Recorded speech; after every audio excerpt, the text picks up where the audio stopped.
What's up, guys? Welcome to First Rep, a show covering news, highlights, and analysis for the marching community. We have a lot to dive into today, so without further ado, let's hit the Met.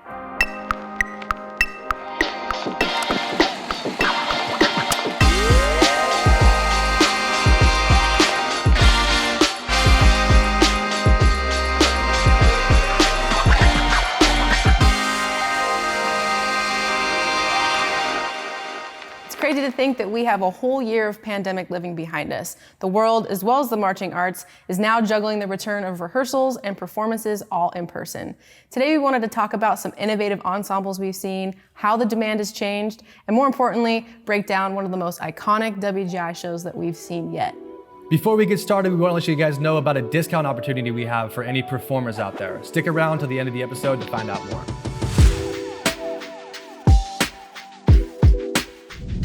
The WGI Virtual season has been well underway. We started back on February 20th, and we are continuing all the way through April 18th. The categories exist just as the normal WGI season would have, with the addition of regional classes, and you can choose to participate as a competitive or a non-competitive ensemble. They also have opportunities for soloists, small ensembles, and they even had a standstill option.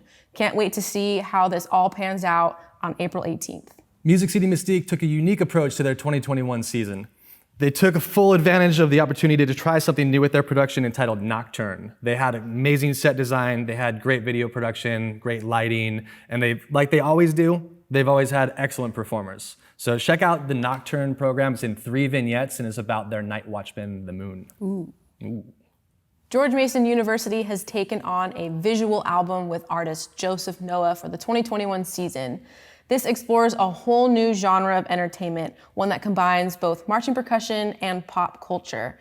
And I quote, "While musicians and performers used to have the opportunity to fly high in the thrill of live performance, the past year has taught us that the closer we fly to the sun, the farther we fall back to earth." What makes this really cool is that it can not only be streamed on YouTube, but it can also be found on streaming services like Spotify and Apple Music, which is a first for most of our activity.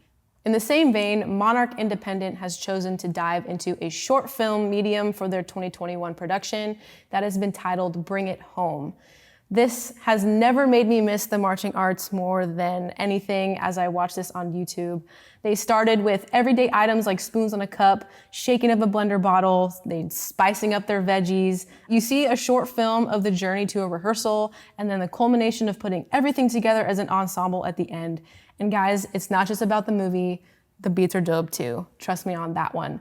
I'm just really glad that we got to see some more character from these groups like George Mason and Monarch Independent that has dived into these new mediums. After the WGI season, you can look forward to PASIC coming back in person. It's gonna be great. And for both high schools, colleges, you can now submit applications for the International Percussion Ensemble Competition. And there's gonna be plenty of things for exhibitors to see as well. You can see just some great clinics, you can see awesome performances at the end of the day, and you can also see what you can spend your stimulus check on. You can go check out some new merchandise and some new gear.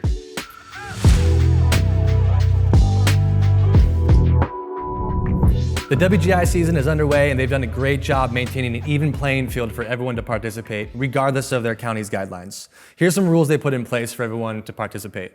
No multicam, no zoom angles, runs can't be edited together, and also there's no size constraint or no performance area rules. What I want to know is what's the difference, if any, in demand between a virtual performance and a live performance. With us today is Ezekiel Lanser, aka Easy, and thanks for being here, Easy. No problem. So I'm gonna say that these are two completely different beasts. Let's just take the live performance for a second. You have the accountability of performers worrying about executing on the very first take of the show. They have hundreds, if not thousands of people in front of them watching. They know that it's adjudicated right then and there on the spot with judges, 20, 50 feet away from them. I think the pressure is on the performers a lot more in a live setting. With this new virtual performance space or the recorded performance, I think the demand is more on the design part of it and making sure that it's not only visually received well, but audibly received well You know that we can, in post-production, kind of master the audio quality a little bit. You can have different mic setups in this virtual performance space. And one of the biggest things for me that makes a difference is you have the ability to kind of reshoot your best take for this recorded performance, right? With a live one, not so much. It's one and done. You exit the gym and it is what it is. So to me, I think the demand is largely different, more so on the performer side for the live shows and for the design side of things for the recorded performances. Yeah, I mean, I would agree with a lot of your points. I would disagree that the demand is gone and it's placed solely on the design. Just because if you've ever been in a recording studio, you've ever tried to capture that perfect take of the thing that you're trying to do, it's really difficult. It just changes the demand and how it's placed on the performers. And then you amplify that times your entire ensemble. You need all your members to get that exact take that you're looking for. And you don't have all day. You can't force your performers to do reps after reps after reps of an entire show. And the judges only get one read. They only get to look at it one time. True.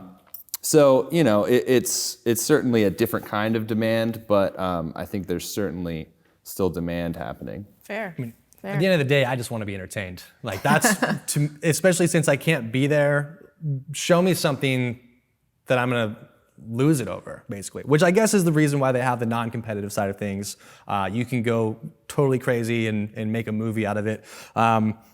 So I probably gonna be watching a lot more of the non-competitive performances just for that. But and next year, I think 2022 is gonna be the ultimate test to see if people have been able to maintain that kind of Johnny on the spot, play it now while it matters type of method. Where those pad hands at, everybody? Get drumming. That's what I gotta say.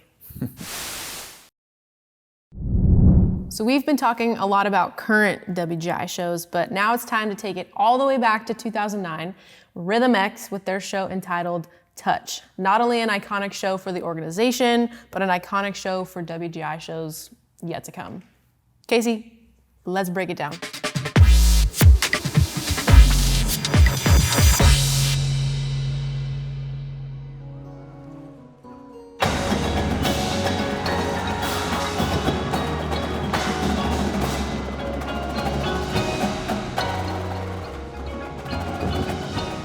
Let's break it down. So 2009 Touch. I wanted to talk about just one moment in their show, but to really gain an idea of what the show is all about, let's start from the beginning. The show's entitled Touch, and you get it right away. They don't leave anything to the imagination. They touch their neighbor, and then they drop down and grab their drums, and they repeat that, and it keeps going.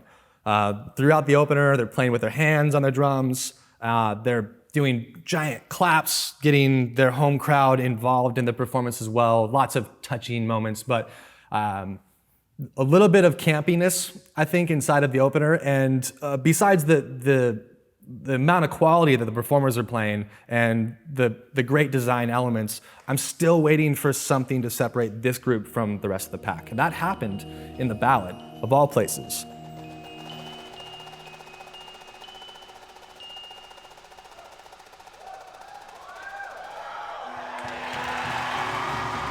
One of the best effects I've seen. And in terms of effect, you're thinking about three things. You're thinking about the aesthetics, how things look, how things sound sonically, is everything blended in a smooth way. The emotional side, is something tugging on your heartstrings? Is there something bringing you into the performance? And then the hard one is the intellectual side. How can you go deeper with a thought process or bring yourself into like a second way of thinking about the show? On a first take of a show, that's kind of hard to do. But the best effect is when all three of those things happen in one moment. Yeah. And that's what happened in their ballad when the snares came in and played just a pianissimo roll, match grip, concert sticks, and it just brought everyone into just this really, really intense moment, and everyone just listened for a second. Everyone kind of just held their breath for a second, like. Yeah. It was Yeah. incredible. So good. And the way they lined it up was very important. They had to clear the stage of the cymbals because the ballad was very beautiful, front ensemble melodies, cymbal color, and then they brought in the snares, which is kind of daft if you think about it. You don't want to play a harsh snare drum in the middle of like this beautiful, lush ballad, but the way they did it made you kind of have that second thought into the whole process. So that was a really fun moment. And then the beauty of it with the cymbal players holding onto each other, you had the beauty moment, and then obviously the intellectual side with touch. I just want to talk about the demand or the accountability that those snare drummers needed to play a pianissimo roll on a snare drum flawlessly. I mean, playing a roll as a snare drummer is hard as it is, no matter what any other sections say. It's hard, okay? The snare drum is super articulate, and then you add that you're playing in the ballad, it's gotta be pianissimo, and you have non-marching sticks in your hands. I mean, come on, just props to you guys. Yeah, I mean, that moment was just so unbelievably executed at such a high level.